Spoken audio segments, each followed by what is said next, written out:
31 डिसेंबरला मुंबईमध्ये महाविकास आघाडीची बैठक, वंचितला सोबत घेण्यावर निर्णय होण्याची शक्यता। तीनही पक्षांचे नेते उपस्थित राहणार, सूत्रांची माहिती।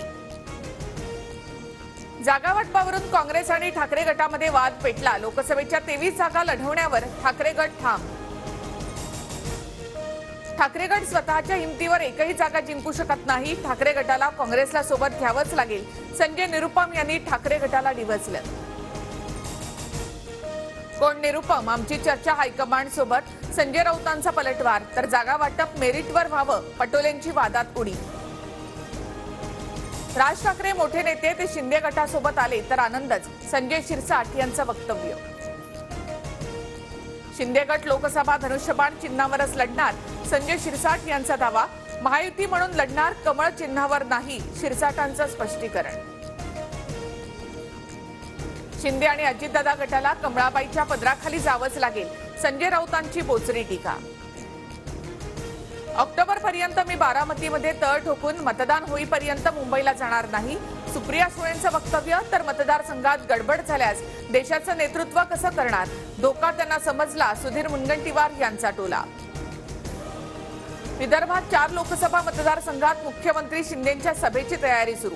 अमरावती, यवतमाळ, बुलढाणा आणि रामटेकमध्ये शिंदे सभा घेणार, खासदार कृपाल तुमाणी यांची माहिती। भीती वाटणारी सत्ता उलथवली पाहिजे, सत्ता उलथवण्यासाठी मी उभा। जळगाव पाचोऱ्यामधील शिंदे गट आणि भाजपच्या कार्यकर्त्यांच्या पक्षप्रवेशावेळी उद्धव ठाकरे यांचं वक्तव्य। आमच्या गाड्या ट्रॅक्टर कोण जप्त करतं ते बघतोच, आम्हाला अडवलं तर थेट फडणवीसांच्या घराबाहेर जाऊन बसणार, जरांगेंचा सरकारसह गृहमंत्र्यांना इशारा। जरांगेंच्या आंदोलनाला वेगळं स्वरूप लागू नये, आरक्षण देणारच, जरांगेंना मुंबईत येण्याची वेळ येणार नाही, गिरीश महाजन यांची प्रतिक्रिया।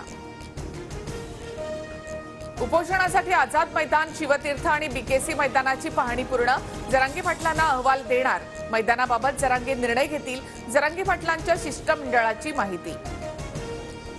शिवसेनेनंतर आता राष्ट्रवादीच्या आमदार अपात्रतेवरील याचिकांवर सुनावणी होणार, लवकरच तारीख ठरणार, विधानसभा अध्यक्षांकडून जानेवारीमध्ये सुनावणी घेण्याची तयारी। पैसे दिलेच नाहीत म्हणत ट्रॅव्हल एजन्सीने हात वर केले, रायगडचे भाविक नेपाळमध्ये अडकले, एका मेसेजवर फडणवीसांकडून मदत, फडणवीसांमुळे 58 प्रवाशांची सुखरूप सुटका।